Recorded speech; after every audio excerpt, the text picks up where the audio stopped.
enjoy the rest of the show. Tomo, take it over. Man, oh man, what happened? Was it Friday? It was Thursday. We talked about it.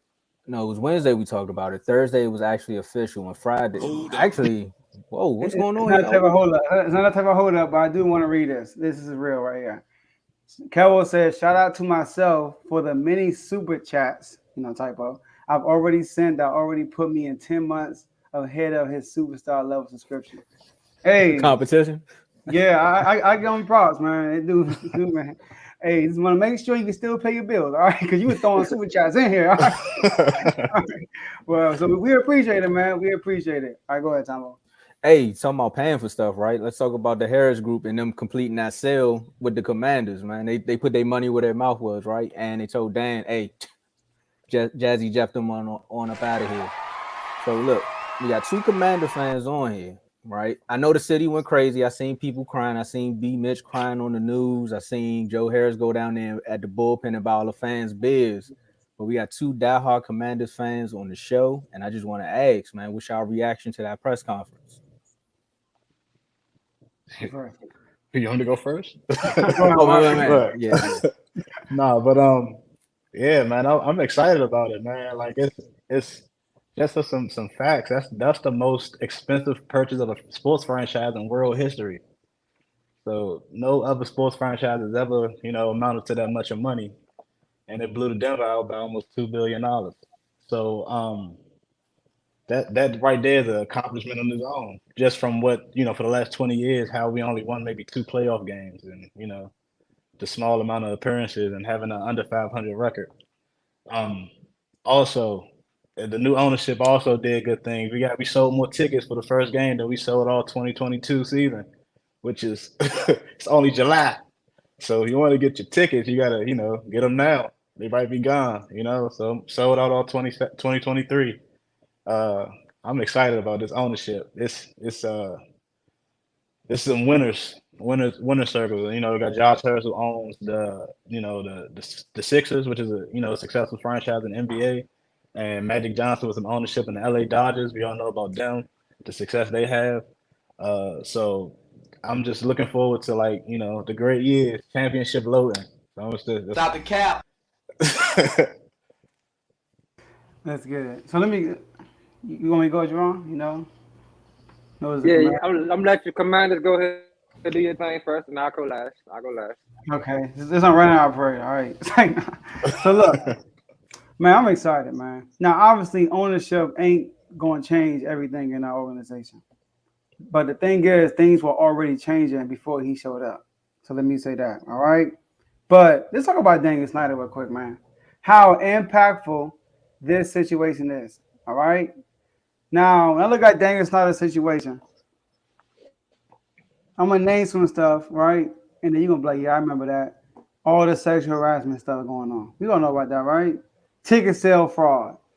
Trent Williams situation. I mean, Wow. I know we had debates about it, but the whole Kirk Cousins situation, not paying Kirk Cousins, right? He walked, still starting the league and traded for Alex Smith. And where's Alex Smith today? Alvin Haynesworth. Remember that, Mark? Our head coach $100 didn't even million want Albert Haynesworth. man. He didn't even want Albert Haynesworth. 100 million, like you said, $100 million man. Donovan McNabb. Trading for Donovan McNabb after his prime. Right? Firing Mike Shanahan, who had a brilliant coaching staff, who are multiple head coaches on multiple great teams right now. Mike McDaniel, Matt LaFleur, Kyle Shanahan himself, right? Sean McVay, all them dudes were under Mike Shanahan. We got rid of him for who? Jay Gruden, the guy who coached Andy Dalton, who never won a playoff game. Okay. Also, rest in peace to him, Dwayne Haskins. But there was reports saying that he wasn't ready as a starting NFL QB at the time we drafted him, and he still drafted him high in the draft. And then there are rumors that saying that he had a lot to say with the Carson Wentz situation. So if you don't think making an ownership change is a big move for this team, for this franchise, you must be kidding yourself, man. You must be tripping. Because think about this. At first, I got Ron Rivera credit. He held the ship down while we was going through all this turmoil inside. One thing I could say about Ron Rivera, the locker room had never had issues. You never heard locker room issues. Only one time when Payne tried to steal my man Jonathan Allen, all right, from my teammates. But they kids made up though, all right. But listen to this, y'all. Crazy. Tomo and Vaughn, listen to this. Since Daniel Snyder's been in office 24 years straight, right? I'm going to compare Daniel Snyder's 24 years compared to the 17 years before he even showed up, all right? First of all, we had 10 different head coaches, 27 different starting QBs. Bruh. Let that sink in. 27 different starting QBs. That's ridiculous. All right? Ridiculous. In the last 24 years, 3 10-win seasons. All right? Guess what? How many we had within the last 17 years? 10-win seasons. Or, no, ain't sad right now. All right? You preaching. A sad song? Well, I'm just preaching, all right? You preaching. Look, let's be honest, y'all. In the NFC East since 2000, what team would you say is the most dominant team in the NFC East since 2000? Let's be honest. Probably Eagles. Eagles, right? Dominant? Probably, yeah, the Eagles. Not Eagles, against they had each other. McNabb. I'm talking about total. Like they had a lot more winning. Yeah, they won back to back too. Yeah. 8 Super Bowls. Listen to this. In the last 17 years before Snyder came, we had 8 10-win seasons. Do you know the last 20 years the Eagles only had 7? All right. We had 0 11-win seasons with Daniel Snyder. Before Daniel Snyder's 17 years, we had 5 11-plus winning seasons. Do you know how many the Eagles had in the last 17 years? 3. So I'm just letting you know how good we were before Daniel Snyder showed up. I'm comparing y'all to who we were before Snyder showed up compared to the so-called dominant team in the NFC East right now. All right? We had 6 playoff berths with Daniel Snyder. 17 years before Snyder, we had 8. The Eagles had 10. I get the Eagles that. We had 4 division titles in 24 years. In 17 years, we had 5. Eagles had 6. Get the Eagles that too. But listen to this. I fell off my chair with this one. Since Daniel Snyder been in office for 24 years, we had 2 playoff wins. Do you know in 17 years before he came, we had 15 playoff wins? Guess how many Eagles had last 17 years? 9. So it's going to be a huge difference with new ownership. Now, last thing I'm going to say is this. Vaughn Thomas, be real with me. If you saw a team not called the Commanders, if there was a team out here that had terrible quarterback play all last year, I mean from start to finish, terrible ownership issues from start to finish, but they finished as a 3rd-ranked defense, right? In the NFL draft the following year, the 3rd-ranked defense draft 2 defensive backs in the first round, and they went and get the Super Bowl champions offensive coordinator who had the #1 offense the last 5 years. And you telling me that team can't get better without the ownership issues also? We were 8-1 last year with all that crap going on and with all the stuff happening this offseason. There's no way we can't be better than last year. So that's why I'm so excited. And I'm not saying it's Super Bowl season this year. I'm not saying that. Not saying it can't happen, but it's up from here. That's all I got to say. It's positive stuff going forward. It's winning seasons going forward. We're not going to have a track record like this in the next 24 years. So that's why I'm excited. Vaughn, you want to go? Okay. I can dig that. I want to start by doing this first. Congratulations, fellas. I'm happy for y'all. And watching that press conference, the biggest thing that stood out to me? The owner is from here. The owner said he used to go to the games all the time. He remembered when y'all was great. He remembered those days, Joe and Mark. Guess what he said he's trying to do? I'm trying to bring that back to the city. That's what they're talking about, making the nation's capital a place that brings people together again. That's what they kept talking about in the press conference. They said they're going to get out here and do the groundwork and turn this thing around. It starts with getting the stadium a place where the fans want to come and cheer, where they want to come and support the team. You go there now, it's more people out there tailgating in the stadium. Fact. See, another thing that really stood out to me was when Magic Johnson came in there. You know what he said? He said, I asked him, I said, do you want to win? He said, I don't get into the sports stuff just to be fancy, you know what I'm saying? Be cool. I'm trying to win. And that's one thing I like. All these guys, everything they say on that podium, they're always on the same exact page.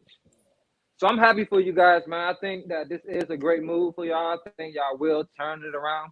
Like, I feel y'all excitement, After all that stuff y'all went through, y'all still was probably 1 or 2 games out of the playoffs. That's how I feel about my squad. After all that we went through, 1 game away. So I agree. I think that with the new commander and CEO in charge, I think the city's gonna get behind the team a little bit more. Because even when they asked about the name of the team, he said, I mean, it don't matter if I like it, it's about if the fans like it. It ain't about me. So I'm excited for you guys because I think the people that you got, they're gonna take this and really cherish it and make the most out of it. And that's what the city deserve, the fans deserve, and number one foremost, the actual players and the coaches and the people working there deserve. Because like you said, all the quarterbacks, because I'm from here, all the quarterbacks, I done seen them. All the scandals, I done heard them. All the L's, I done seen those too. So it's gonna be happy. It's gonna be a good. I got my father, my a couple friends. They don't left the Redskins and went to new teams. So hey, if I was y'all, I lock the door right now. Look at this hater, hater Carl. I didn't even tell say Tay my he can't name. come in. Name of my team. He ain't coming back. Hey, tell Tay he ain't back. no running back. Door lock like Vaughn said. Yeah, Tay, you Look, can't come back, man. hey, You went to the fellas, I'm on Browns. the show. I'm on the show talking about the Commanders, and this Raven cheerleader gonna break up my team. Look at this. Come on, dummy. I'm talking about the Commanders, dummy. But yeah, I think y'all gonna. I think this is great for y'all. Though. I'm excited. I got guys, older guys I work with. They about to pop champagne and light cigars for this. So congratulations, man. And I'm happy to see what's gonna happen. All right, so I know we all at a high right now. The whole city is at a high right now. But I just want y'all to realize this: when the bar was in hell with the with the owner, we could have went in and said anything on that podium. The city would just be like, "Long as Dan not here, bro, we don't care. Get him out of here."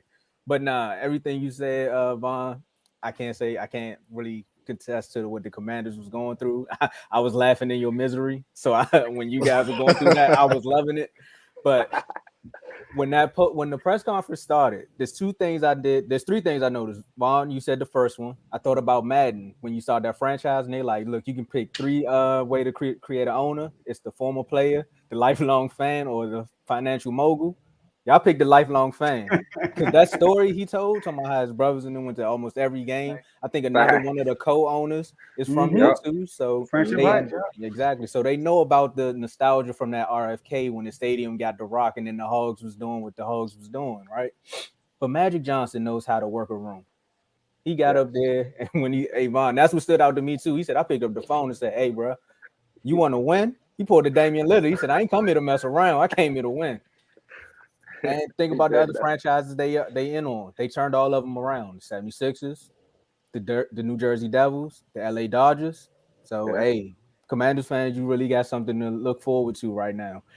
But also, man, look, the ball was in hell. You guys know it. Everyone's saying it right now. Dan was holding y'all back. And now my man gonna come in. He definitely gonna fix the plumbing, Teddy. He said that.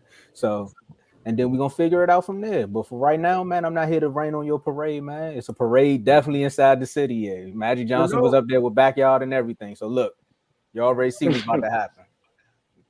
Light about to go up. And that's we gotta find something else, Teddy, or something like that. Hey, real quick, Daniel Snyder has done horrible things. One thing I will say about Daniel Snyder, he did want to win. He made purchases. He made all these bad moves because he thought they were good moves to win. He was just in the way. He needed to put the football activities to the football people. He obviously didn't know what he was doing. So. Another thing is Bruce Allen. Firing Bruce Allen really would help propel the team to where we at kind of like right now. So that was really big firing Bruce Allen. He had some bad friends. Look, man, you heard what Jerry said. Jerry said in the comments too, man. You wanted to be Jerry Jones Jr., man. And like I said earlier, when you want to be the son, sometimes you try to outshine the master, and look what happens. It just looks bad. He actually knows football though, Jerry Jones. He actually made great moves for y'all, Tomo. Y'all just don't. I don't know what's up with y'all. It's like quarterback every time. Wait. I said, come on. I wasn't about to say that. I wasn't about to say. I was about to say he was his son. That's why he messed it up, trying to follow behind him. But you know what? Speaking of somebody following behind other people, right? Mark, you sticking on with it, right?